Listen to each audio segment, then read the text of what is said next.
Հիմա հարգելի հետևորդներ, ես ճշտեցի նախորդ թողարկման ես խոստացել էի ճշտել, ուրեմն ինչքան որ ինձ հասավ տեղեկությունը եւ հաջողվեց ճշտել, այսպես է լինելու այն կուսակցությունները, ովքեր 2%-ից ավել են հավաքել, ուրեմն ոչ բոլորին է դե վերաբերում, ովքեր շատ են հավաքել, ես կարծեմ թե նրանք ավելի քիչ են ստանալու, այսինքն ովքեր որ չգիտեմ, անցել են խորհրդարան եւ շատ ավելի շատ տոկոսներ են հավաքել, այսինքն նրանց մոտ արդեն դրա փոխվում է, բայց 2%-ից ավել հավաքած, այսպես ասում, փոքր կուսակցությունները փոքր թվերով յուրաքանչյուր ձայնի համար գտնեք ստանալու են 1000 դրամ։ Այսինքն պատկերացրեք տարեկան, այսինքն եթե կուսակցությունը հավաքել է ենթադրենք 35000 ձայն, ուրեմն կստանա 35 միլիոն դրամ։ 50,000 ձայն, ուրեմն 50 միլիոն դրամ։ Հետաբար այն կուսակցությունները, որոնք օրինակ 36,000 ձայն են ստացել, նրանք կստանան մոտարապես $100,000, այսինքն եթե դոլարային բանով վերցնենք, տարեկան $100,000, ինքը ինչը հասկանում եք, ինքներդ քիչ փող չի։ Սա դրա մասին հիշում եք, ես անցած անգամ ասել էի, այն կուսակցությունները, որ իբր իրենց արևմտան հետ են համանում, որ լեգիտիմ չեն ճանաչում ընտրությունները, եւ հա, մի բան էլ Ժորժ ջան, եւ եթերի տակ էլի ինչ որ կոմենտներ են գրում մարդիկ, ես չգիտեմ, Ժորժ ջան, դուք ում եք լսում, ընդհանրապես ես չեմ հասկանում ինչի է ձեր մոտ այդպիսի տպավորություն, ինչի եք այդպիսի բաներ գրում, ասենք ինչ որ մեկը գրել է, որ բանը, բա հենց Նիկոլ Փաշինյանը չի ճանաչել ընտրությունների արդյունքները, ես չգիտեմ, դուք ում հետ եք կռիվ տալի, ասենք, չգիտեմ, ինչի հետ եք կռիվ տալի։ Ես հասկանում եմ, որ դուք որոշակի հենց այդ ուժերի երևի ներկայացուցիչներն եք կամ ուրեմն աջակիցներն եք, բայց դուք հասկանում եք դուք ինչ եք խոսում։ Ես չգիտեմ ո՞վ է ձեզ հիմարություն ասել, ասենք Նիկոլ Փաշինյանը ուրիշ բաներ ասում, եթե դուք ձեզ մեկնաբանողները չեն կարող այդ նյուանսները հասկանալ կամ չեն ցանկանում, ուրեմն նրանք ձեզ խաբում են ուղղակի։ Նիկոլ Փաշինյանը չի կարող չճանաչել ընտրությունների արդյունքները, որովհետև ինքը ասում է, միանձնյա կառավարություն են կազմում, որովհետև իրենք ասում են, որ ընտրությունները ճանաչվել է, ասենք, չգիտեմ, ՀԱԿ-ՄԻԳ-ի կողմից, հա, անգամ այդ ԱՊՀ-ն են շեշտում, դրանց մարդ չեմ համարում, էական է, դրանք կան, չկան, մեկ է դրանց եւ այլն։ Այսինքն Ժորժ ջան, միջազգային հանրությունը ճանաչել է ընտրությունները։ Նախագահները շնորհավոր են, իրենք պատրաստվում են կառավարություն կազմել։ Եթե Նիկոլ Փաշինյանը ասի, որ այս ընտրությունները լեգիտիմ չեմ ճանաչում, նշանակում է ինքը վարչապետ չի, ինքը չի կարող կառավարություն կազմել։ Նշանակում է ինքն իրան աշխատանքից ազատել է։ Լավ է տարական, ասենք, բանը կարելի է, չէ՞, հասկանալ, ասենք։ Նիկոլ Փաշինյանը ուրիշ բան է ասել։ Ես նորից եմ ասում, ուրեմն հետևություն արեք, ում եք դուք լսում։ Ո՞վ է ձեզ հիմարություններ դուրս տալի այդպես։ Նիկոլ Փաշինյանը, հիմա կասեմ ինչ ասել եւ ենթադրություն անեմ ինչի է այդպես ասել։ Ասել է, որ ընդդիմությունը կեղծել է ընտրությունները։ Նա չի ասել, որ ընտրությունները չի ճանաչում լեգիտիմ, դրանք տարբեր բաներ են։ Մի հույս տվեք ձեզ։ Ընտրությունները լեգիտիմ են անցել, դրանք ճանաչել են արևմտյան հիմնական կառույցը ժողովրդավարության չափանիշներով, ովքեր որ ընտրությունները անցկացնում են, ՀԱԿ-ՄԻԳ-ը հետևում են ընտրություններին, ՀԱԿ-ՄԻԳ-ը ընտրությունները ճանաչել է լեգիտիմ։ Իշխանությանը ճանաչել է ընտրված։ Հենց այդ պատճառով էլ Մակրոնը, Մերցը, չգիտեմ, Թրամփը շնորհավորել են Փաշինյանին։ Ես նորից եմ ասում, հույս մի տվեք ձեզ։ Եվ նորից եմ ասում, ընտրությունները չեն ճանաչել միայն Պուտինը, մեկ էլ որոշ ուժեղ Հայաստանները, Հայաստան դաշինքները, Ծառուկյանները ու մեկ էլ դուք, որ իբր արևմտամետ եք ձեզ համարում, մի հատ վերագնահատեք, ասենք, ով եք դուք ինչի համար եք այդպես անում եւ ինչն է պատճառը, հա, եւ ում ջրաղացն եք դուք ջուր լցնում եւ միտք հետ ամեն ինչ որ դուք անում եք։ Իմ ասածը սա էր ընդամենը։ Իսկ ինչի է Նիկոլ Փաշինյանը ասում, որ ընտրությունը հիմա այդ մասն եք խոսենք։ Դրա համար ձեզ հույս մի տվեք ու անկապ բաները մի գրեք Ժորժ ջան, այստեղի կամ RTN-ի կոմենտների տակ։ Անկապ բաներ եք գրում։ Չի կարելի, ասենք, լավ տրամաբանությունը, չէ, ասիկան այդպես չի, որ ես պետք է մի հատ ժամանակ ծախսեմ ձեզ տարական տրամաբանությունը բացատրեմ։ Չի կարող Նիկոլ Փաշինյանը ինքն իր ընտրությունները ընտրվածներելու հանգամանքը ճանաչել ոչ լեգիտիմ։ Ես հասկանում եմ, որ ինքը խառն է խոսում, բայց այդտեղ տրամաբանությունը կարելի է, չէ, հասկանալու։ Այլ բան է, երբ որ ինքը ասում է ընդդիմությունը կեղծում ընտրությունները։ Այլ բան է, ասենք, դա չի վերաբերում, որ իրենց ձայները արդար չեն։ Դա նշանակում է ընդդիմությունն է կեղծում ընտրություն։ Դա չի նշանակում ընտրությունները լեգիտիմ չեն, որ իրանք հաղթել են։ Նշանակում է ընդդիմությունն է կեղծել ընտրությունները, որտեվ ըստ էության ընդդիմության ընտրությունների հաղթողով է որոշվում, հա, լեգիտիմ է թե լեգիտիմ չէ, թե հաղթողը կեղծել է, այդ ժամանակ լեգիտիմության խնդիր կա, բայց ինքը ուրիշ բան է ասում, եւ հիմա կհասկանանք ինչի, եւ ես ենթադրում եմ, որ սա կապված է Բարգավաճ Հայաստանի հետ իր այդ ռետորաբանությունը, ինչա ինքը ասում, որ ընդդիմությունը կեղծել է ընտրությունները եւ կընտրակաշառք բաժանել։ Այստեղ ուրիշ պատմություն է։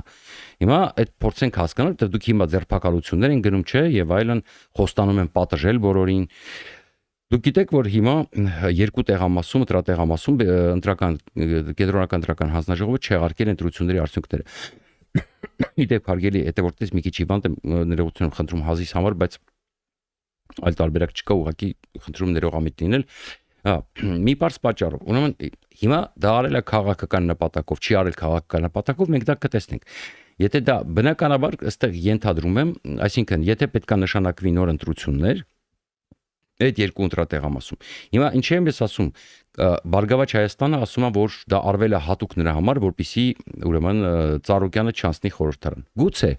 Գուցե դրա համար արվե, բայց այստեղ կա մի հատ այլ նյուանս, պետք է սա էլ հաշվի առնել։ Քանի որ ԵԱԿ-ՄԻԳ-ը նաև բավականին լուրջ քննադատել է ընտրությունները, ընդ որում երկկողմանի եւ իշխանության լծակների հետ օգտագործման հետ կապված, որը չգիտես ինչի, իդեպ ես կարդացի Armen Press-ի զեկույցը ԵԱԿ-ՄԻԳ-ի հետ կապված, միայն դրական բաներն ա գրել։ Իդեպ Սերժ Սարգսյանի ժամանակ էլ են այդպիսի բան անում։ Ես եմ կոչ անել, լավ, ամոթ չեք անում։ Ինչի՞ եք մենակ դրական բաները գրել։ Չէ՞ որ ԵԱԿ-ՄԻԳ-ը մեծ զեկույց է հրապարակել, որտեղ նաև բացասական բաներ ա գրել։ Ընդ որում կներեք, ԵԱԿ-ՄԻԳ-ը քննադատել է երկում, նաև Ռուսաստանի ազդեցությունն արտաքին նշել։ Այսինքն ընդհանուր նշել է ով ինչ լծակ է օգտագործել։ Ու այս պարագայում, եթե դուք տենց ժողովրդավար եք եւ այլն, ձեր իշխանական կամ պրոիշխանական կամ իշխանամերձ մամուլը կամ պետական մամուլը օֆիցիալ իրավունք չունի այդ փաստերը թաքցնել։ Մեկ է Սերժ Սարգսյանն էր այդպիսի բաներ անում։ Ուրեմն ձեր հետևորդներին ներկայացրեք, որ այնտեղ ԵԱԿ-ՄԻԳ-ը նշել է նաև բացասական բաներ ձեր մասին։ Այո, ճանաչել է ընտրությունները լեգիտիմ, բայց այնտեղ նշել է նաև խախտումներ ձեր կողմից։ Հիմա այստեղ նյուանս կա։ Քանի որ Հայաստանը հիմա այս Ռուսաստանի ճնշման տակ էլ ավելի շատ է կախվածության մեջ ընկնելու Եվրոպայից, իսկ եվրոպացիները ժողովուրդ ջան սիրում են ճշգրտություն։ Տեսեք, իրանք շատ դեպքերում կարող են, ասենք, որոշակի կողմնապահություն անեն։ Այո, կարող են հաշվի առնելով, բայց որ դու ժողովրդավար ես, հաշվի առնելով քո անկեղծ մղումները կարող են, այսպես, բայց իրանք չեն կարող տոտալ աչք փակել ամեն ինչի վրա։ Օրինակ, տեսեք, ես ասում եի Արտուր Օսիպյանի մասին, ասում եի մի արեք, պետք չի անել, եւ Եվրամիության դեսպանը ողջունեց, որ Արտուր Օսիպյանին ազատ են արձակել։ Այսինքն իրանք էլ հասկացան, որ Արտուր Օսիպյանին պահելը, նա էլ հացադուր է այնտեղ հաստալ։ Հիմա իրանք Արտուր Օսիպյանին սարքեցին աստղ, այն դեպքում, որ իրավունք չունեն ընդհանրապես բռնեին Արտուր Օսիպյանին։ Այսինքն Փաշինյանի էմոցիաների տակ Արտուր Օսիպյանին ձերբակալելը դա խայտարակություն էր ուղղակի, որտեվ մենք հիմա փորձելու ենք դառնալ, այսինքն մենք տեսնում ենք այս իրավիճակում, որ Հայաստանը ուզած չուզած, այսինքն եթե ուզում է պահպանի պետությունն ու պետականությունը, պետք է գնա դեպի արևմուտք, իսկ արևմուտքում այդ ամեն ինչը ճշգրտորեն հաշվի են առնում։ Դու այս ինչեր ես անում։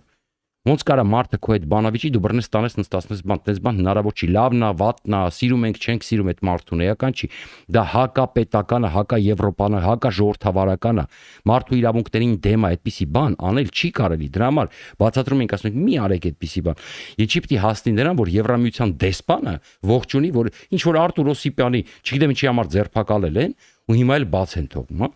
Երկրորդը այդ 11 միջև 11-ում մնացած զինծառայողները քվեարկությունը, այդ էլա շատ բաներ հիշեցնում Սերժ Սարգսյանի ժամանակներից։ Դրա համար այստեղ sense ասեմ, ես վստահ եմ, որ եվրոպացիները չէին կարող դրան վերաբերվեին, ասենք, մատների արանքով, եւ վստահաբար դա կարող էր լուրջ ստվեր գցել ընտրությունների վրա։ Հիմա այստեղ պետք է մի հատ հարց հասկանալ։ Արդյոք իրանք կնշանակեն վերաքվեարկություն, թե չեն նշանակել, այս մասին լսա խոսենք, որտեղ ԲՀԿ-ն պահանջում է վերաքվեարկություն։ Ուրեմն եւ ըստ էության որքան հասկանում եմ, եթե իրանք ուզում են ճշգրիտ օրենքը պահպանել, պարտավոր են նշանակել վերաքվեարկություն։ Եթե նշանակում են վերաքվեարկություն, բնականաբար այնտեղ ԲՀԿ-ին մի 100 ձենա պետք, ինձ թվում է այդ երկու ընտրատեղամասում, եթե իրենք ուրեմն աշխատեն, այդ 100 ձենը նորից հեշտ կհավաքեն։ Բայց այստեղ նյուանս կա, հիմա կհասկանանք, սա այլ հարց է։ Հիմա այս ամբողջ պատմության մեջ շատ հնարավոր է, որ իրենք, որպիսի այդ սև կետը, այդ մութ կետը ընտրությունների վրա ստվեր գցող, որ այդպես ընտրատեղամասը 11-ին է փակվել, որպիսի թեմա չլինի ընդհանրապես ընտրությունների վրա օրենքով լինի, շատ հնարավոր է, որ դրա համար են իրենք չեղարկել, որպիսի այդ թեման փակեն, որովհետև դա լուրջ խնդրեմ կարող էր առաջացնել, դա օրենքի խախտում է ըստ էության։ Դրա համար ԿՀ-ն որոշեց այդ թեման էլ ազատվի, որովհետև իրենք էլ հասկացան, որ իրանք որոշ կարմիր գծեր հատել էին, որը պետքա չանեին։ Բնականաբար հիմա իրանք ավելի շատ կախվածության մեջ են գնում Եվրոպայից, բնականաբար իրանք հասկանում են, որ Եվրոպան իրանք վրա ավելի շատ լծակա ձեռք բերում, ինչը վատ չի դեպ ասեմ, այդ հիշում եք, այդ իրանք տանելու մոմենտով, քաշելու մոմենտով, իրանք շատ լավ հասկանում են, որ հիմա ամբողջությամբ ուրեմն Եվրոպան իրանք լավություն արեց ու պարտքի տակ է թողում, որ այսպես շատ բաների վրա աչք կա փակում, բայց մեծ հաշվով պետք է հասկանալ, որ գուցե իրանք հենց դրա համար are։ Հիմա ինչից կհասկանանք, իրանք դա արեցին հանուն Գագիկ Ծառուկյանի, թե հանուն նրա, որպեսզի ընտրությունների մեջ եղած այդ ասում այդ սև կետերը մաքրեն, որպեսզի լեգիտիմության աստիճանը իրենց ավելի բարձրացնեն։ Առանց այդ Փաշինյանը կորցրել է համանդրական մեծամասնությունը,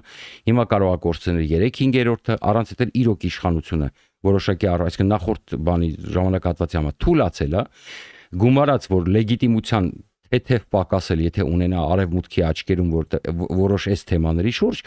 նրանք համար որոշեցին գուցե այդ բան։ Հիմա եթե նշանակվում է վերաքվեարկություն եւ Ծառուկյանը անցնում է, նշանակում է Ժորժ ջան, որ ընդամենը արեցին դրա համար, որպեսզի այդ մութ պահը հանեն ուղակի, հանեն։ Բայց եթե չի նշանակվում քվեարկություն, վերաքվեարկություն, այստեղ արդեն լուրջ պատմություն է։ Հիմա ինչ պատմություն է գալի։ ԲՀԿ-ն հրավիրել է ասուլիս եւ ասում է հետեւյալը։ Ասում է օրենքով, եթե ընտրությունների, ասում է կոնկրետ այդ երկու ընտրատեղամասում քվեարկության արդյունքները կարող են ազդել ընտրությունների արդյունքի վրա, եւ այնտեղ ընտրությունների արդյունքը, ասենք շատ լայն հասկացություն է։ Այդ դեպքում ԿՀ-ն պարտավոր է նշանակել վերաքվեարկություն։ Հիմա մենք հեսա կվերադառնանք Փաշինյանի խոսքերին վերև, որ ինքը շատ ասում է, այտենց մտքի գիգանտներ մեկնաբանային, որ Փաշինյանը ասում է, որ լեգիտիմ չեն ընտրությունները։ Չէ, ընտրությունները լեգիտիմ են եղել, ճանաչվել են եւ այլն։ Հիմա ուշադրություն դարձեք ներողություն ես հանգամանքի վրա։ Ուրեմն եթե նշանակում է վերաքվեարկություն ընտրությունների, ուրեմն թեման փակաբաց եթե չի նշանակվում է, որ Փաշինյանը, այսինքն գնում է այդպես շատ մութ տեղ, ասեմ ինչու։ Այդտեղ արդեն շատ լուրջ խնդրեմ կարող առաջանա։ Նրանք կարող են դիմել սահմանադրական դատարան, սահմանադրական դատարանը, եթե կայացնի վճիռ հոգուտ իշխանությունների, այդ ժամանակ արդեն ել ավելի պրոբլեմատիկ կլինի, այսինքն ել ավելի կստվերվի ընտրությունների լեգիտիմությունը։ Ինչու։ Որովհետև ըստ ուրեմն ԲՀԿ-ի, եթե օրենքը այսպես է, եթե այդ երկու ընտրատեղամասում քվեարկությունը չի ազդում ընտրությունների արդյունքների վրա եւ որևէ բան չի կարող փոխել, ուրեմն ԿՀ-ն կարող է չնշանակել, բայց եթե այդ երկու ընտրատեղամասում քվեարկությունը կարող է փոխել ընտրությունների արդյունքները, ԿՀ-ն պարտավոր է նշանակել վերաքվեարկություն։ Այսինքն մենք բոլորս էլ հասկանում ենք, որ ԿՀ-ն պարտավոր է նշանակել վերաքվեարկություն։ Իհարկե, ես առաջի մարդն եմ, որ ուզում եմ, որ Ծառուկյանը եւ նմանատիպ մտքի գիգանտ ուժերը ասենք չանցնեն պարլամենտ, որտեվ դա չգիտեմ, ասենք ես ցավում եմ, բայց այս ընտրությունները ու որոշ կուսակցությունների, ասենք ձայն ստանալը, չգիտեմ, մենակ ԲՀԿ-ն չի, այնտեղ էլի, ասենք խայտարակ կուսակցություն կա, որ ասենք էլի ձայն է ստացել, ասենք, չգիտեմ, էլի։ Այն որ մնացածը ասենք ոչինչ, լավ, որ ասենք ներկայանում են կիր, թաքնված գործակալ են եւ այլն, դրանք ասենք արդեն պետությունը պետքա դրանց հարցեր լուծի։ Բայց երբ որ մենք վերցնում ենք, երբ որ մարդիկ ձայն են տալիս, ասենք, չգիտեմ, անդաստիրակ տխմարների, ասենք, չգիտեմ, անգրագետների, չգիտեմ, եւ այլն, հա, կամ ասենք քաղաքականության հետ կապ չունեցող բիզնեսմենների, չգիտեմ, ինչ ասեմ, ասենք, այն, չգիտեմ, չեմ ուզում շատ տարածեմ, հասկանում եք մոտարապես այնտեղ ովքեր կան, բացեք նայեք, հա, տարբեր այսպես կերպարներ կան, որոնք ասենք հասարակությունը այնտեղ տասնյակ հազարներով ձայն են տվել, ու ասես նայում ես, մտածում ես, ասում ես, լավ, այս ի՞նչ է կատարվում մեր հանրության հետ, էլի, ասենք ոնց կարան այս ոնց կարա այս մակարդակը լինի, էլի կոպիտ ասած, հա։ Հələ ասենք կոպիտ ասած հասկացեք այնտեղ ուժեր կան, որոնք ասենք Ծառուկյանը փառք է նրանց մոտ։ Պատկերացրեք այդ իմաստով, հա։ Բայց առաջինը, որ ես ասենք ընդհանրապես ուզում եմ որ չանցնի, դա մյուս կողմից մենք հասկանում ենք, որ եթե ուրեմն այդպիսի կոպիտ ձևով չթողեն, որ Ծառուկյանը անցնի, դա Հայաստանի վարկանիշնի հարցն է արևմտյան աշխարհում, ազատ ժողովրդավար արևմտյան աշխարհում, որտեղ նման բաներ լինել չեն կարող։ Իսկ նման տիպի ուրեմն բացահայտ, ուրեմն ամենաթողություն լինել չի կարող, ասենք որ որոշես, որ պետք է չանցնի այդ ուժը, պետք է չանցնի։ Դա Հայաստանի վարկանիշի վրա կարող է շատ ավելի մեծ հետք թողնի, քան Ծառուկյանի անցնելը պարլամենտ, կոպիտ ասած, հա։ Դրա համար տեսնենք հասկանանք ինչա կատարվում։ Ինչու ասեց հիմա վերադառնանք կամ եւս մեկ տարբերակ, որտեղ գուցե ԿՊ-ն փորձում է այդ տարբերակով գնա։ Հիմա վերադառնում ենք այն որոշները, որ մեկնաբանում են, որ իբր թե Փաշինյանը ասել է, որ ընտրությունները լեգիտիմ չեն, բայց ինքը իրականում ասել է, որ կեղծել են ընտրությունները, կեղծվել են եւ կեղծվել է անդիմության կողմից, ասեմ ինչու։ Նկատեք, որ այս ընթացքում որոշ մարդկանց տանը խոզարկություն են անցկացնում ԲՀԿ-յամերձ։ Եվ Փաշինյանը ասում է, որ գնվել են ձայները եւ կեղծել են ընտրությունները։ Հիմա եթե ես ենթադրություն եմ անում, այս մինչև ընտրությունների վերակվյարկությունը, ուրեմն հաստատվի, որ օրինակ բռնվեն մարդիկ, օրինական, որ իրանք փող են բաժանել, ասենք օրինակ ցուցակով, ասենք բռնվի ցուցակ, հա, որտեղ ասենք, չգիտեմ, ես հիմա հիպոթետիկ եմ ասում, Ժորժ ջան, տեղեկություն չունեմ։ Մի 150-200 հոգու ասենք, հա, առնվազն ԲՀԿ-ն փողա բաժանել, գնան բռնեն, ասենք, ապացուցեն։ Իրանց համար դա կարող է հիմք լինի ԲՀԿ-ին դուրս թողնեն պարլամենտից, այսինքն հաշվի առնելով ընտրությունը կեղծ ճանապարհով է, ընդդիմությունը կեղծ ճանապարհով է ձայներ հավաքել, այդ ժամանակ իրենք կարող են ԲՀԿ-ին դուրս թողնել պարլամենտից։ Ենթադրում եմ կա այդպիսի մեխանիզմ, որտեղ չի կարող մարդը առնի ձայներ եւ ապացուցի, որ ձայները առե ու հայտնվի խորհրդարանը։ Այդ դրա համար է ենթադրում եմ Փաշինյանը արդեն ակնարկում, որ ընդդիմությունը կեղծել է ընտրությունները։ Ընտրությունները լեգիտիմ են, ԿՊ-ն հաղթել է, հաղթողի ձայները օրինական են, բայց ընդդիմությունը կեղծել է, ընդդիմության ձայները անօրինական են, եւ այստեղ արդեն կարող է գա, ասենք մեծ ու խոշոր պատմություն։ Ես ինքս չեմ պատկերացնում մեխանիզմը ոնց է լինելու, ինչ կարգի խախտում պետք է բռնել, օրենքը ոնց է, օրինակ ես այս պատմությունը դեռ շարունակվելու է, հələ հասկանանք տենակ ոնց է լինում, բայց ենթադրում եմ, որ այս խոզարկությունները, որ սկսվել է ԲՀԿ-ի մոտ, Փաշինյանի տակնարկը, որ ընտրությունները կեղծել է անդիմությունը, հենց սրա մասին է, որ եթե իրանք ուզում են ԲՀԿ-ին չթողնեն պարլամենտ, դրա լավագույն տարբերակը ունենալ կոպիտ ասած քրեական հիմք, որ ընտրությունների, ասենք, մարդիկ քրեական հանցագործություն են գործել եւ ձայներ են գնել, կեղծել են ընտրությունները, հա։ Համար սպասենք, տեսնենք ինչա կատարվելու, բայց ինչ որ մի բան ոնց որ կատարվելու է։ Հələ փորձենք հասկանանք, ենթադրությունների դա շատ չմտնենք, բայց հենց այդ հայտարարությունը կարծում եմ հենց Ծառուկյանի մասին էր։ Հիմա փորձենք հասկանալ ինչա կատարվում։ Հիմա Նարեկ Կարապետյանը ուզում է եւ ինչի է Ծառուկյանենք շատ ուզում մտնել պարլամենտ։ Իմ տրամաբանությամբ եւ Նարեկ Կարապետյանենք եւ Ծառուկյանենք փորձում են ապահովագրել իրենց, այսինքն մտնելով պարլամենտ իրանք ստանում են առևտրի լայն հնարավորություն։ Հատկապես հաշվի առնելով, որ Փաշինյանին պետք է լինելու հանրակրվեի դնել սահմանադրությունը։ Իդեպ ինչի Փաշինյանը չպատասխանեց այդ հարցին, օրինակ նույն հարց տվեցին, բայ 300,000 ձայն կարող եք հավաքել։ Ես այդ տարբերակը գիտեի, բայց այստեղ կա նյուանս, Ժորժ ջան։ Երբ որ Փաշինյանը սկսի այդ հանրակրվեի համար 300,000 ձայն հավաքել, հատկապես այս հայ-ռուսական լարված հարաբերությունների ֆոնին հիմա մենք ներքևում կհասկանանք, թե ինչ զարգացումներ կարող են լինել։ Հատկապես տեսականորեն մի պահ պատկերացնենք, որ գազը թանկացել է, մարդկանց վիճակը վատացել է։ Այսինքն մի վտանգավոր բան Փաշինյանին ռուսները եւ ռուսամետ ուժերը կարող են ստիպել գնալ գործարքի։ Այսինքն ուժեղ Հայաստանը եւ Գագիկ Ծառուկյանը զենք են ստանում իրենց ձեռքը։ Ինչու՞, որովհետեւ երբ որ սկսվի այդ հանրակրվեի քարոզարշավը, ռուսներն էլ այնտեղ կողքից գազ թանկացնեն, երկրի վիճակը թեթև քաոսային լինի, այդ հանրակրվեն կարող է տապալվել եւ ամբողջ այդ 300,000 ստորագրության ընթացքում հավաքելու, որը հեշտ չի լինելու, մի աղմուկ աղաղակ է լինելու, փոխարենը ասենք ազգային ժողովում քվեարկեն, ասենք արագ դնեն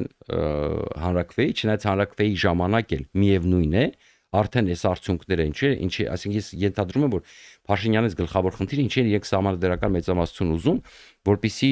որով այսինքն ինձ համար ամենակարևորը հասկանալ, թե ինչքան մարդ է պատրաստ ձայն տալ իրենց եւ իրենց օրակարգին։ Հիմա իրանք հասկանում են, որ եթե դնեն սահմանադրության հարցը հանրակրվեի, անկախ նրանից իրենք ասենք 300,000-ով դա կանեն, թե ուրեմն պարլամենտով, միևնույնն է դա ռիսկային է շատ։ Ամենայն դեպս ստորագրության process-ն էլ է վերածվելու ուրեմն, այսպես ասում քարոզարշավի եւ ընդ որում հասարակության մեջ են տրամադրությունները լարված լինելու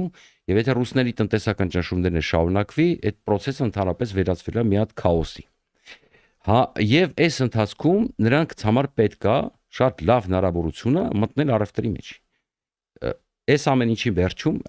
թողարկման վերջում մենք հասկանանք, թե այդ առևտրի,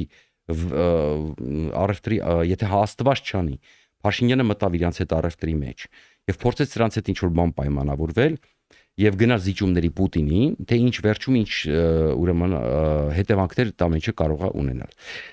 Սրանց մանդատները պետքա ուղակի օր առաջ, չնայած իրանք խոսք են տվել, հարցնում էին, ասում են մանդատները վերցնելու եք, թե չէ, եթե պարտվեք, ասում են ձև չկա, մենք հաղթելու ենք, հա։ Իրանք իրանց էլեկտորատին խոսք էին տվել, բացառապես հաղթանակ։ Հիմա պատրաստվում են վերցնել մանդատները։ Եվ նորից եմ ասում, իմ համոզմամբ սրանք ուզում են վերածել առևտրի եւ առևտրի միջոցով լուծել իրենց քաղաքական հարցերը։ Ընդ որում վերջում, եթե Փաշինյանը գնաց առևտրի, իրենք հասնելու են իրենց նպատակին ամենավերջում։ Այստեղ շատ վտանգավոր պահ է։ Եթե կարողացան կոտրել քպին տանել առևտրի բանի մեջ մտցնել, դա սարսափելի հետևանքներ ունի։ Հիմա վերջում կհասկանանք ինչի, որտեղ հիմա սկսում ենք ասենք ուրեմն կարևոր թեմաները քննարկել, թե ինչի եմ ես այդպես մտածում։ Հիմա Ալեն Սիմոնյանը գրել է. եթե ձեզ թվում է, որ sense տափակ թեմաներով կարող եք շեղել բաժանված ընտրակաշարքներից եւ դրսից ուղղորդված քվեարկություններից, չարաչար սխալվում եք։ Հերթով գնալու եք բանտ ընտրակաշարք տալու եւ վերցնելու համար։ 1% չկասկածեք, Թավիշը պրծել է։ Իհարկե մենք բազմիցս լսել ենք այսպիսի արտահայտություններ, բայց իդեպ ասեմ, հիմա այն շրջանն է, որտեղ իրենք պետք է որոշեն։ Կամ իրոք իրանք ստիպած են լինել այդ Թավիշը վերջացնել, որովհետեւ ռիսկերը շատ մեծ են։ Իսկ եթե Թավիշը չվերջացնեն, մենք 5 տարի հետո կարող է 5 տարի էլ իրանք չձգեն, որտեղ այստեղ կարող է սկսվի խայտարակ պատմություններ։ Ինչու հիմա հասկանանք ինչու։ Նախ դուք երևի տեղյակ եք, որ Փաշինյանը այսօր շնորհավորել է ֆաշիստին բունկերային առնետին Ռուսաստանի օրվա կապակցությամբ։ Ինչ ասել Փաշինյանը։ Ուրեմն Ուղերձում մասնարարպես նշված է. Հարգելի Վլադիմիր Վլադիմիրի, ընդունեք շնորհավորանքներս Ռուսաստանի Դաշնության պետական տոնի Ռուսաստանի օրվա առթիվ։ Այս նշանակալի տոնը մարմնավորում է Ռուսաստանի Դաշնության քաղաքացիների պատասխանատվությունը իրենց երկրի ապագայի հանդեպ, ինչպես նաև պետության զարգացման ու անկախ ընտրության ուղղված բարեկամ ռուս ժողովրդի ձգտումը։ Շատ անկախ է, ճիշտ է, սրան նրան սպանելով իրաց անկախությունն են ուզում հաստատել։ Հանրապետության եւ Ռուսաստանի Դաշնության, Հայաստանի Հանրապետության Ռուսաստանի Դաշնության ժողովրդների բազմակողմանի կապեր, ինչպես նաև միմյանց ինքնիշխանության եւ պետական շահերի հարգման վրա հիմնված բաց ու կառուցողական երկխոսության երկկողմ պատրաստակամությունը այսուհետ եւս կնպաստեն փոխգործակցության ամրապնդմանը եւ մեր երկրների միջև համագործակցության հնարավորությունների ողջ շրջանակի օգտագործմանը։ Մաղթում եմ ձեզ հարգելի Վլադիմիր Վլադիմիրի բարօրություն եւ հաջողություններ պետական գործունեության մեջ, իսկ Ռուսաստանի ժողովրդին ամենայն բարիք եւ բարգավաճում։ Ժորժան Ռուսաստան Պուտինը իրան չի ճանաչել օրինական վարչապետ, դեռ չի շնորհավորել, իսկ ինքը ասենք Պուտինի համար էսպայի դրությամբ ոչ մեկ է, բայց ինքը շնորհավորում է Վլադիմիր Վլադիմիրիչին։ Ասենք սա ուղղակի ստորանալ է, որովհետև իրան չեն շնորհավորել։ Եթե իրան չի շնորհավորել հաղթանակի կապակցությամբ, նշանակումը չի ճանաչել դեռ իրան որպես վարչապետ Հայաստանի Հանրապետության կամ ընտրված ղեկավար, բայց Փաշինյանը շնորհավորում է Պուտինին, չգիտես ինչ կարգավիճակով։ Լավագույն տարբերակն է չշնորհավորել եւ լրագրողներից մեկն է կարար իրանց հարմար հարց տարասեր ինչի չեք շնորհավորել, ասել որտեղ ինձ չեն ճանաչել, ես էլ չգիտեմ, շնորհավորեմ կարողա չընդունվի, որտեղ իրանք ըստ իրանց ես չգիտեմ, ես երկրի ղեկավար եմ, թե չէ, ըստ օրինակ Վլադիմիր Վլադիմիրիչի է։ Եվ այդպես մի հատ ապտակ հասցնել Կրեմլին, որ ինքը չի շնորհավորում Ռուսաստանի օրվա կապակցությամբ, այսպես։ Դրա համար կարելի է այստեղ, բայց դե նորից եմ ասում, նորից եմ զգուշացնում, ոտերը լիզեք Պուտինի, փորձեք ինչ-որ բան անեք, չի ստացվելու, ու դուք տեսնում եք, որ գնալով ավելի ու ավելի չի, ձեր բալանսավորվածը բալանսավորվելու է ձեր վրա, ձեր գլխին եւ ոչ միայն, նորից եմ զգուշացնում, այսքան ասել ենք 2 տարվա մեջ, ինչ այս 2-3 տարվա մեջ, այս հերթով ասում ենք ինչ պետք է արվի, շոկից հետո, հա, միջև շոկը ասում ենք ինչ ալնելու, հետո ասում ենք ինչ պետք է արվի։ Հիմա, եթե էլի շարունակեք պնդաճակատորեն չանել ու շարունակեք Պուտինին լպստվել, շատ վատ է վերջանալու այդ ամեն ինչը։ Հապկում որոշել են քննարկել Հայաստանի նկատմամբ կանոնադրության հոդվածի կիրառումը, ուրեմն 2 տարի մուծումները չվճարելու պատճառով, Լավրովն է ասել։ Ուրեմն, ապա երկրները պայմանավորվել են քննարկել Հայաստանի նկատմամբ կազմակերպության կանոնադրության համապատասխան հոդվածի կիրառումը 2 տարուց ավելի անհավաճար չմուծելու պատճառով։ Հայաստանը մտրությունների օրը իմ գործընկեր Արադ Միրզոյանը հապկի մասին հարցին պատասխանել է. մենք մուծումներ չենք կատարում, որովհետև պարզապես չենք մասնակցում։ Սա մեջբերում է, որը կարող եք գտնել։ Մենք այսօր քննարկել ենք, թե ինչ անել այս իրավիճակում։ Հայաստանը 2 տարվա եւ ավելի պարտք ունի հապկ բյուջեին, որը նախատեսված է կազմակերպության կանոնադրությամբ, եւ մենք այսօր պայմանավորվեցինք քննարկել հապկ կանոնադրության համապատասխան հոդվածը կիրառելու հարցը։ Լավրովն այս հայտարարությունն արել է չորեքշաբթի Կազանում հապկ արտաքին գործերի նախարարների խորհրդի նիստից հետո տեղի ունեցած մամուլի ասուլիսում։ Ուրեմն Ժողովուրդ ջան, իրանք ճիշտ են։ Հայաստանը ուրեմն այն դեպքում, որ ես հատուկ 2-3 տարի առաջ սարքեցի հաղորդում, ցույց տալը, որ եթե Ռուսաստանը եւ ՀԱՊԿ-ը խախտում է պայմանագրի մայր բազան, միջազգային օրենքով Հայաստանը միայն եթե այդ պայմանագիրը գրանցված է Միացյալ Ազգերի կազմակերպությունում, ընդամենը Միացյալ Ազգերի կազմակերպությանը տեղյակ եք բաղում, որ այսինչ հանգամանքներում մենք դիմել ենք մայր բազան չի կատարվել պայմանագրի, հետեւաբար մենք դուրս ենք գալի այս կազմակերպությունից, այսինչ հիմքով, իսկ մայր բազան պայմանագրի, դա ցանկացած պայմանագրի սիրտն է, եւ Հայաստանը հանգիստ կարող էր միատ քվեարկությամբ ուղակի ազգային ժողովում ՄԱԿ-ին տեղյակ պայլը, որտեղ ՀԱՊԿ կարծեմ գրանցված է ՄԱԿ-ում, ընդամենը խզել պայմանագիրը դուրս գալ։ Հիմա ստացվում է ռուսները չեն կատարել իրենց պայմանավորությունները, Հայաստանը դուրս չի գալիս օրինական, Հայաստանի վրա օրինական պարտք է կուտակվում, որից Փաշինյանից հանգիստ կարող են ուզել, պարտք է կուտակվում Հայաստանի վրա։ Եվ հիմա, եթե ռուսները որոշում են այսինքն հիմա ես վստահ եմ, որ իրանք չեն հանելու հապկից, որովհետև դա նվեր կլինի Փաշինյանին, իրանք դա չեն անի, իրենք չեն հանի իրեն հապկից, իրենք Հայաստանին կարգել են ունել անդամների, բայց Հայաստանը միևնույնն է չունի, բայց պարտքը կկախեն Հայաստանի գլխին։ Եթե դուք ունեք ինքնասիրություն ընդհանրապես, հատկապես հիմա, երբ որ իրենք հենց խոստացան, որ իրենք կարողացել են զենքել գնել միայն այն պատճառով, որ սառեցրել են, խոստովանեցին, ինչը մենք ասում ենք մինչև այդ հապկում իրենց մասնակցությունը, ուրեմն կքննարկեն, պատժամիջոցներ կկիրառեն, անմիջապես, որպեսզի այդ պարտքը ձեր գլխին հերթականական, որպեսզի էլի որտեվ այդ պարտքը Փաշինյան հասարակ ժողովուրդն է տալի, հարկատուն է տալիս։ Ինչի պիտի հայ ժողովուրդ իր գրպանից հետո պարտք մուծի նրան, ով որ չի կատարել իր պարտականությունը։ Ինչ պարտքի, իրանք են մեզ պարտք։ Ուրեմն շուտվանից արդեն 60-րդ տարիքն են տալի, որ դուք հապկից դուրս գաք։ Եվ հուսով եմ, գոնե այս անգամ, հատկապես այս իրավիճակում, հիմա մենք կհասկանանք ինչ իրավիճակում, այդ որոշումը կկայացնենք։ Բայց ռուսներն են աֆերիստ, իրանք գիտեն, որ ժամանակում են այս հարցը քննարկում եւ ինչա կատարվում։ Ուրեմն Ռոսելխոզնadzորը 2026 թվականի հունիսի 12-ից այսօրվանից սահմանափակում է Հայաստանից ցակող եւ առաքվող ամբողջ ենթակարանտինային արտադրանքի ներկրումը, ինչպես նաեւ դրա տարանցումը Ռուսաստանի տարածքով դեպի ԵԱՏՄ անդամ պետություններ։ Էլի սահմանափակումներ այսօրվանից արգելվում։ Հիմա Ժորժ ջան, գազային պայմանագիր է։ Հիմա անցնենք ամենակարևոր հարցին, թե ինչը աղետաբեր է Սերժ Սարգսյանը Հայաստանի գլխին, եւ սա պայմանագիր չի, այսա պետական դավաճանությունը հայ ժողովրդի համար։ Ինչի է գազի հարցով բաժի, ինչի են սենց խառնված իրար շագանակագույն զանգվածի մեջ հիմա բացատրեմ։ Ուրեմն ես փորձեցի հնարավորինս ինֆորմացիա հավաքել գազային պայմանագրի մասին եւ ահա այսպիսի պատկերը կարողացա գտնել բաց աղբյուրներից։ Եթե այդպես չէ, թող հերքեն, բայց 2013 թվականի դեկտեմբերին կնքված Հայաստանի Հանրապետության ազգային ժողովի կողմից վավերացված հայ-ռուսական գազային պայմանագիրը, որը գործում է միատ ուշադրություն մինչև 2043 թվականը, Հայաստանի էներգետիկ եւ քաղաքական համակարգը դնում է խորը բազմաշերտ կախվածության մեջ Ռուսաստանից եւ ռուսական պետական Գազպրոմ ընկերությունից, Գազպրոմից։ Ուրեմն այն Շարմազանովը, Աշոտյանը, Խառը, Սերժ Սարգսյանը դուք ընդհանրապես դուք պետք է ոչ թե չերևակ ոչ միտեղ, դուք պետք է անենց անեք, որ ձեզ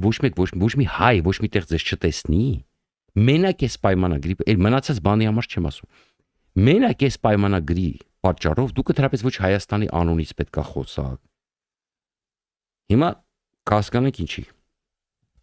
Այս փաստաթղթով ձևավորված հիմնական կախվածություններն ու սահմանափակումները կարելի է բաժանել մի քանի առանցքային կետերի։ Բացարձակ մենաշնոր եւ այլընտրանքի բացառում պայմանագրով Գազպրոմ Արմենիային նախկին հայ-ռուս գազարդ, որի վերջին 20% բաժնեմասը եւս այս գործարքով անցավ ռուսական կողմին, տրվեց Հայաստանի ներքին շուկայում գազի գնման եւ վաճառքի բացառիկ մենաշնոր։ Դա նշանակում է, որ մինչև 2043 թվականը Հայաստանի կառավարությունը իրավունք չունի այլ աղբյուրներից, օրինակ Իրանից գազ գնել առանց Գազպրոմի համաձայնության,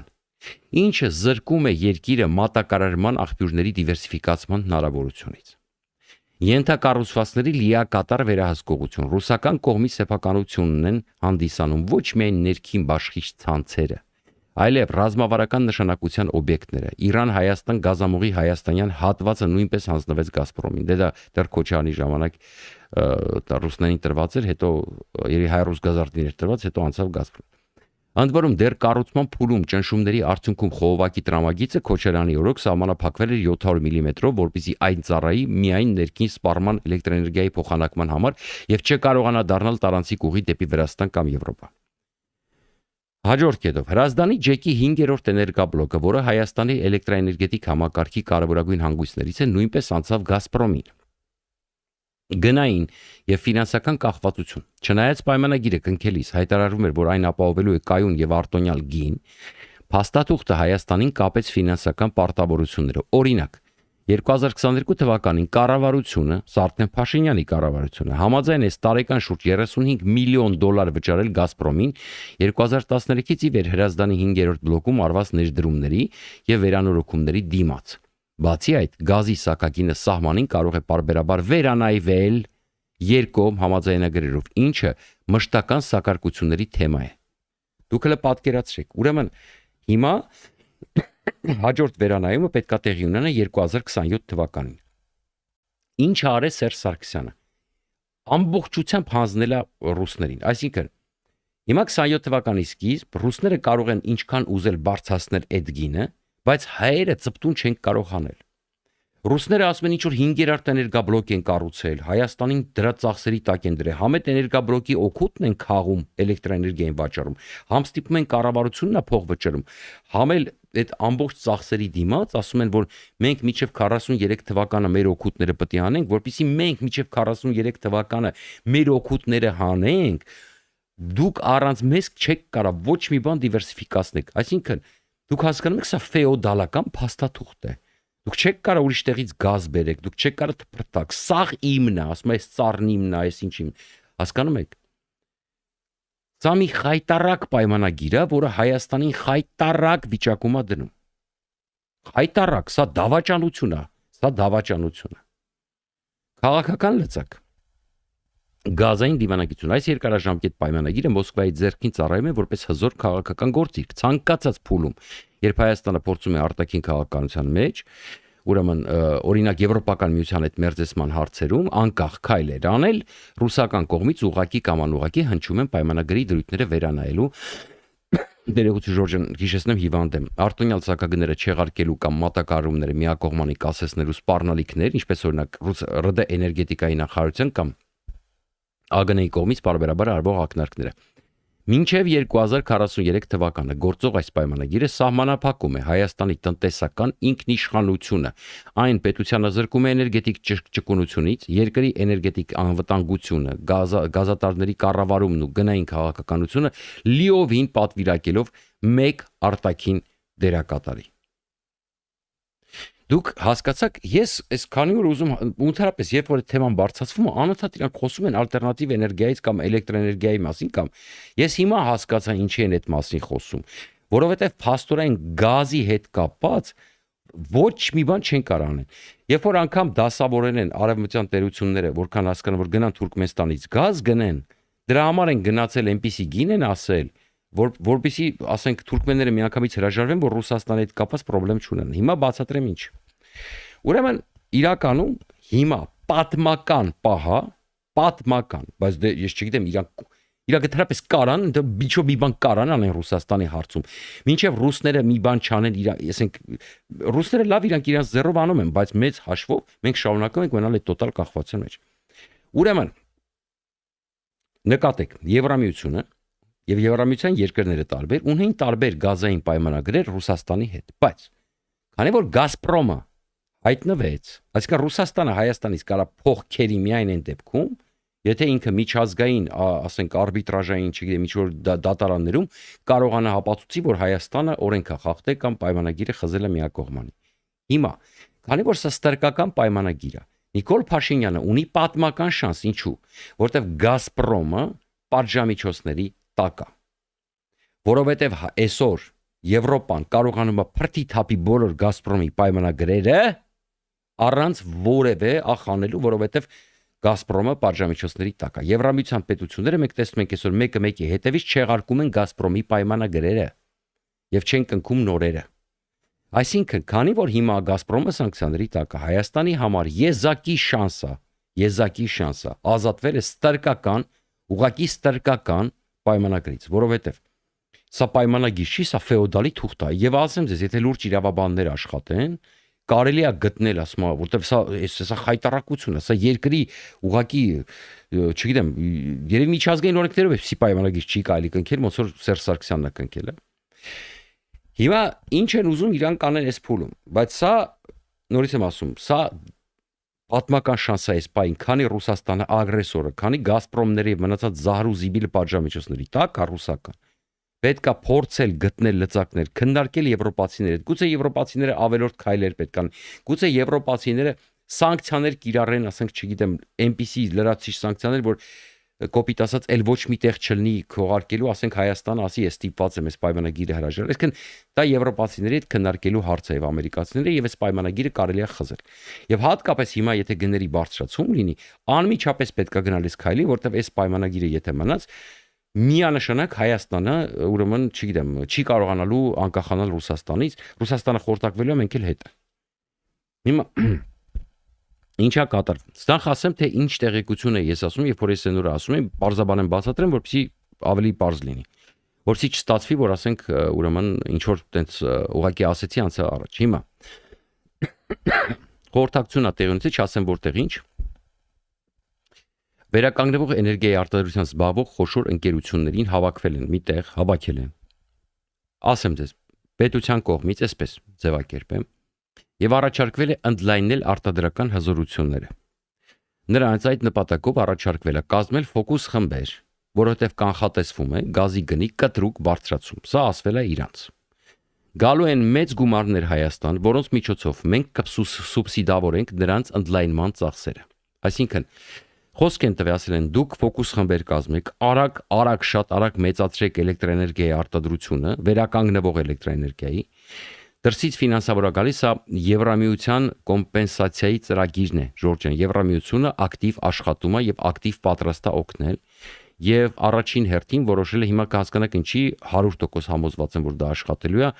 այսինքն շեշտը դնում են նրա վրա Հայաստանը Ժորժյան մեծ երկիր չի, շատ հանգիստ կարելի է արագ գոնե էլեկտրոէներգիայի մասով ապահովել։ Հիմա Հայաստանի տարածքային կառավարման եւ ենթակառուցվածքների նախարարի տեղակալ Նարեկ Պապիտոնյանը այսինքն հասկացանք, չէ՞, ուրեմն իմ ունեցած տեղեկություններով այդ մարդկանց հավաքել են միտեղ, ասել են գազի գնի կտրուկ թանկացում է սպասվում։ Արագ, դե քանի որ գիտեք, պայմանագիրն է ավարտվում 27 թվականի մինչև սկիզբ, այսինքն հաջորդ չնայած ասեմ ձեզ, Գազպրոմը ունի տարբերակ լկտիություն, որ կարա վաղնել հենց դիմի հանրային ծառայությունները կարգավորող հանձնաժողով Պուտինն է, ինչ կուզենա կանի, բայց համենայնիվս այս պայմանագրով մինչև 27 թվականի սկիզբը պետք է ոչ չթանկացնի։ Դրա համար ունենք կես տարի ժամանակ։ Կես տարի ժամանակի համար շատ արագ առաջարկվել է մեծ ֆինանսավորում Եվրոպայի կողմից, արագ կազմակերպել ընդլայնման գործընթաց, որպեսզի չկանգնենք ցնցումների առաջ։ Հիմա իսկ հասկանում հիմա ինչով է ապացուցում այս քանիսը, այսինքն որ տեղեկությունը ճիշտ է եւ որ իրանք իրականում պատրաստվում են գների բարձրացման։ Հայաստանի տարածքային կառավարման եւ ենթակառուցվածքների նախարարի տեղակալ Նարեկ Պապիտոնյանը Բրյուսելում Միջազգային արևային դաշինքի Եվրոպայի եւ այլ երկրների տարածաշրջանային կոմիտեի 7-րդ նիստի շրջանակներում հանդիպում է ունեցել ICA-ի գլխավոր տնօրեն Աշիշ Քահանայի հետ։ Հանդիպման ընթացքում Նարեկ Պապիտոնյանը ներկայացրել է Հայաստանում արևային էներգետիկայի զարգացման արկավիճակը եւ մարտահրավերները, երկու ստեկ կարևորվել է կուտակիչ պայմանների ներդրման, կուտակիչ կայանների ներդրման ոլորտում լավագույն փորձի ուսումնասիրման անհրաժեշտությունը։ պայմանավորություն է ձեռք բերվել առաջիկայում եւս հանդիպել քննարկել առավել առարկայական համագործակցության հնարավորությունները։ Իդեպ ասեմ ձեզ, այս կൂտակիչ կայանները բավականին լավ բան են եւ շատ խելոք բան են անում այս կൂտակիչ կայանների հետ կապված։ Հիմա հարցազրույց է տալիս հանրային ծառայությունները կարգավորող հանձնաժողովի նախագահը եւ ինչ է ասում։ Այնտեղ իհարկե լրագրողների հետ հարց ու պատասխանի կոնտեքստում դուսակ դիտարկեք։ Ինքը բնականաբար ասում է այս պահին պայմանագիրը կա եւ այլն, բայց հետեւաբար ինչ, բայց այդ ընթացքում մեկնաբանում է հետեւյալը. մինչեւ 27 թիվը գները չի թանկանա ըստ պայմանագրի, չնայած այնտեղ միտեղ ասում է, որ հենց վաղը կարող է դիմի Գազպրոմը։ Էս էլ է շեշտում հետո։ Բայց մենք ունենք վերականգնվող էներգետիկայի հնարավորություններ եւ 90-ականների հովարայինի պես չի լինի։ Այսինքն իրենք խոսում են այն մասին, նախորդ թողարկումից սկսած ասած իմ ինֆորմացիան ճիշտ է, իրանք հասկանում են, որ Ռուսաստանը արդեն իրենց գուշացրել է, որ գինը բարձրացնելու է։ Իրականում իրանք տեղյակ են։ Եվ պատկերացեք ինչ է խոսում, ասում է, այդպիսի անջատումներ, ինչպիսի դասմը դուք չեք հիշի 90-ականներին, չէ՞ լիս, ես լավ եմ հիշում ինչպիսի անջատումներ են եղել։ Այսինքն հիմա տեսեք, վերևը տեսակ ինչի մասին խոսվեց, որ հանդիպել են, պայմանավորել են կൂտակային կայաններ են որոշել կառուցել, հա։ Նորից խոսում է կൂտակիչ կայանների մասին, որ կառուցվելու է, նորից եմ ասում, դա խելացի բան է եւ լավ բան է։ Հաջորդը։ Անցած տարիներին ասում բավականին մեծ գումար է կൂտակվել, ենթադրաբար գազի հետ կապված այդ գազի մատակարարումների, ես չգիտեմ ինչ սխեմայով, պետությունը գուցե հարկերից ինչ որ տոկոս, ինչ որ գումար գազից ստացված հարկերից մի կողմա դրել որքան հասկանում, ասում անցած տարիներին բավականին մեծ գումար է կൂտակվել։ Ենթադրաբար դա էլ կարող է օգտագործվել փոխհատուցման համար։ Ենթադրաբար ասում, որպեսզի ցնցումներ չլինի։ Այսինքն իրենք հասկանում եք ինչա, արդեն քննարկել են բոլոր տարբերակները, իրանք արդեն հասկանում են ինչա կատարվում եւ արդեն մտածում են ինչ կարգի կարան էլեկտրաէներգիա արտադրեն, որ հոսանքով լինի,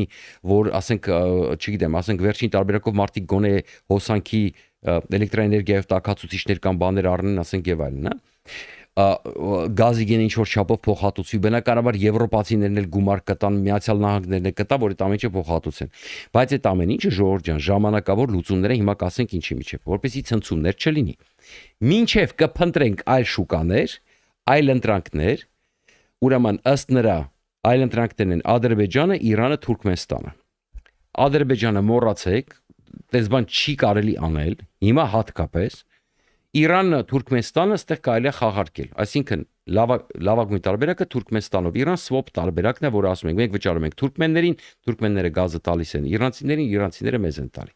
Ընդ որում իրանցիները հիմա այնքան տխուր վիճակում են, Ժորժ ջան, որ իրանց հետ կարելի է պայմանավորվել։ Հիմա եթե ԱՄՆ-ն մի հատ էլ խփի իրանց իրանք էլեկտրաէներգիայի խնդիր ունեն։ Մի երկու հատ, այսպես ասում եմ, ենթակառուցված գվարի տա,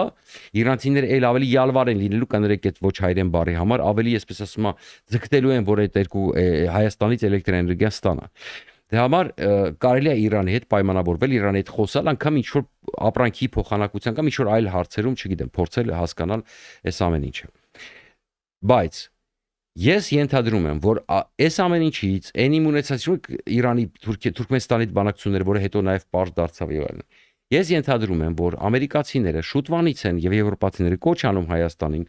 արագ գտնել ձև, հատկապես Ռուսաստանի պատերազմի ժամանակ ազատվել այս պայմանագրից եւ հաշվի առնելով որ Ռուսաստանը ագրեսոր է, Գազպրոմը պատժամիջոցների տակ է, ես ենթադրում եմ Փաշինյանին արդեն քանի անգամ հուշել են, որ քանի ժամանակն է խզի այդ պայմանագրերը, կոնցեսիոնը, գազի պայմանագիրը, ավելին ասեմ ձեզ։ Փաշինյանը կարա աուդիտ, ես չգիտեմ ինքը ինչ նկատի ուներ, ասեց օրինակ ինձ հարցրեք ինչի է գազի կալորիականությունը տարվա սկզբին 79 է, հետո դառնում 83։ Ես գազի մասնագետ եմ, չգիտեմ բաներ ակնարկում թե չէ, բայց մի բան կարող եմ ասել։ Եթե հիմա ստուգումներ անցկացնեն Գազպրոմում, այնքան կոռուպցիա կգտնեն, այնքան խախտում, եթե լավ մասնագետներով կամ միջազգային աուդիտ անցկացնեն, այդ Գազպրոմը կփակեն։ Ուրեմն այս ամեն ինչը պետք է շատ արագ անել, որովհետև ժողովուրդ ջան, ամենակարևորը, որ Փաշինյանը խոսում է անկախությունից, այս պայմանագրով դու չես կարող լինես անկախ։ Դու չես կարող միջազգային քաղաքականության լիարժեք սուբյեկտ լինել։ Ուրեմն առաջին հերթին, որ բացատրում ենք, ասում ենք պետք է անկախություն, այդ որ ասես բալանսավորում ես, սրանով ի՞նչն ես բալանսավորում։ Դու այս գազային պայմանագրով ի՞նչ կարաս բալանսավորես այս կյանքում։ Ուրեմն այս ընթացքում ուրեմն ԿՊ-ի կառավարության ինտելիգենտը, ինտելեկտը Դավիթ Խուդատյանը դեմքին նայում ես ինտելեկտը թափում է ուղղակի, ասելա որոշել են, որ Հայաստանում նոր ատոմակայանը պետք է լինի մոդուլյար տիպի։ Այս մասին ԱԺՄ լրագրողների հետ ճեպազրույցում հայտնել է տարածքային կառավարման ենթակառուցվածքների նախարար Դավիթ Խուդատյանը, հավելելով, որ դեռ ատոմակայանով զբաղվող երկրի ընտրություն չեն կատարել, մոդելի ընտրությամբ էլ պայմանավորված կլինի արտադրող երկիրը։ Ամերիկյան կողմից էլ ունենք առաջարկներ, ուսումնասիրում ենք Ֆրանսիայի կողմից էլ առաջարկներ ունենք Ռուսաստանից, Կորեայից, Չինաստանից եւ այլն։ Որոշում կայացնելու մասով չենք շտապում, մանրամասները նա։ Բայց ԿՊ ինտելեկտուալը ասում է մենք չենք շտապում, փոխարենը շտապում են Միացյալ Նահանգները։ Եվ ահա հունիսի 10-ին ԱՄՆ դեսպանատունը տեղադրել է Poker Reels, որտեղ Surgent եւ Lundi ընկերության ծրագրի ղեկավար Ջոշուա Բեսթը պատմում է ընկերության կողմից Հայաստանում կատարվող աշխատանքների մասին ԱՄՆ պետքարտուղարության հիմնարար ենթակառուցվածքներ փոքր մոդուլային ռեակտորների տեխնոլոգիաների պատասխանատու օգտագործման համար, ուրեմն FIRST ծրագրի շրջանակում։ Այսինքն ամերիկացիները արդեն բրսմա ակնարկում են, արդեն ոնց ասեմ, գիտեք ոնց ասում, դրանից པարզել ոնց ասեն, հասկանում եք։ Ուրեմն ԿՊ-ն ունի 3 տարի ժամանակ։ Հիմա ամփոփենք այս թեման, Ռուսաստանի այս այլանդակ կապանքներից մինչև այդ ընդհանրապես իրենք իրավունք չունեն բալանսավորել բառը դուրս տալ ընդհանրապես։ 3 տարի ժամանակ, եթե իրանց մտցրեցին բազարների մեջ, առևտրի մեջ, սկսեցին բալանսավորեն, որ բալանսավորվեն, ինչա տեղի ունենալու։ Իրանք առանց դել թուլացած դիրքերը էլ ավելի թուլանալու է։ Ուրեմն չեն հասցնելու ազատվել կախվածությունից։ Ընթացքում, եթե այս ուժերին չպատժեն ինչպես խոսք են տալիս, սրանց դերակատարումը մեծանալու է, փողը շատ է, ավելի շատ մարդ են կաշառելու։ Հենց իրանց թիմակիցները, որը զգաց սրանց դիրքերը ուժեղանում է, 8 հոգի չէ 18 հոգի կարող է ծախվի, ոչ մեկ դրա երաշխիքը չի կարող տա, եւ սա կարող է ավարտվի աղետով, որովհետեւ հատկապես այն վիճակով, որ հիմա խորհրդարանը ստեղծվում է, ուրեմն ինչի 3 տարի ժամանակ, որտեղ են վերջի 2 տարին գնալու է ընտրական գործընթաց։ Հասկանում եք, նորից ընտրական գործընթաց է գնալու։ Փաշինյանը վերջի 2 տարում չի գնա ոչ մի ռիսկի, ոնց որ չարեց այս վերջի 2 տարում։ Դրա համար հիմա այդ լոլոները չենք որոշել դեռ, մտածում ենք, ասենք, չէ, այդ ոչ եք խաղացնում, բայց վազում եք եվրոպացիքին ասում են օգնեք, կոմպենսացրեք, նրանք ասում են պրոբլեմ չկա։ Այս այլանդակությունը պետքա թարգել։ Միակ շանսը, եւ իրանք դա կհասկանան շուտով, եթե չհասկանան, կարող է շատ ուշ լինի իրանց համար, շատ ուշ լինի, բայց միակ շանսը արդեն սկսել կտրուկ քայլեր անելն է, որտեվ նրանք անցնելու են կտրուկ քայլերի, որտեվ հիմա եթե սկսեց երկաթգիծը վերցնել թրիպը սկսեց իրականացնել, ամերիկացիք թրիպը արդեն վերցրել են, եւ Պուտինը դա հասկանում է, եւ Պուտինը հասկանում է, որ Իրան թրիպը պետք է, Իրան այդ ճանապարհը պետք է, եւ ամեն ինչ անելու է, եթե ճանապարհը չի տրվում Պուտինին, Պուտինը հասկանում է, որ ինքը, հետո ասում են մենք Հայաստանի վրա անիմաստ փող ենք ծախսում, կոպիտ ասած, եթե մենք չենք կարող այդտեղ ունենալ այդ ազդեցությունը, Պուտինը չի բավարարվելու այն փայով, որ ամերիկացիները իրանց գցում են, այսինքն ոչ մի բան համարը։ Դրա համար ճնշումը ռուսների կողմից ուժեղանալու է, տալու են բազմաթիվ առիթներ, որ Հայաստանը քայլեր անի, եւ ես հուսով եմ այս անգամ իրանք ուրեմն չգիտեմ ոնց ձևակերպեմ, տղամարդու պես կպահեն իրանց բալանսավորողի պես կպահեն գոնե էլի, որտեղ այն ինչ որ հիմա իրանք խոսում են այս իրավիճակում բալանսավորելու մասին, դա անգամ ծիծաղալու չի, դա խղճուկ է ուղակի, լինելով հապկում, որ ձեր վրա արդեն չգնալու համար պարտք են դնում, այն դեպքում որ իրանք չեն կատարել պարտավորությունները, ռուսական զորքերը կանգնած են Սյունիքում Թուրքիայի սահմանին, Գյումրիում 102-րդ ռազմաբազա, Յատամայում բան են անում, ճնշում են, ապրանքները փակում են, ստորացնում են ամեն ձև, դու ասում ես բալանսավորենք, որ բալանսավորվենք։ Եվ այո, եթե դու դեռ շարունակես, նենց են ձեզ բալանսավորելու, նենց են բալանսավորելու, որ 5 տարի չդիմանաք այդ հաճույքին, 3-րդ կամ 4-րդ տարում լավագույն դեպքում ձեր հարցերը կլուծեն։ Դրա համար պետքա հասկանալ, որ բացատրում եմ, շուտվանից հուշում եմ ձեզ, ասում տղեկ, մի լսեք այն չգիտեմ ում եք բերել ձեզ վերլուծաբաններ, մի լսեք, չի ստացվելու։ Եվ տեսնում եք կամած գործը դրան է գնում։ Հերիքա բալանսավորեք, որ բալանսավորվեք, որտեվ մենակ դուք չեք, լավ ձեզ կբալանսավորեն, ասենք, կարող է դուք դրանից հաճույք ստանաք, բայց ժողովուրդը հաճույք չի ստանա դրանից։ Ժողովուրդն է մեղք։ Մի խոսքով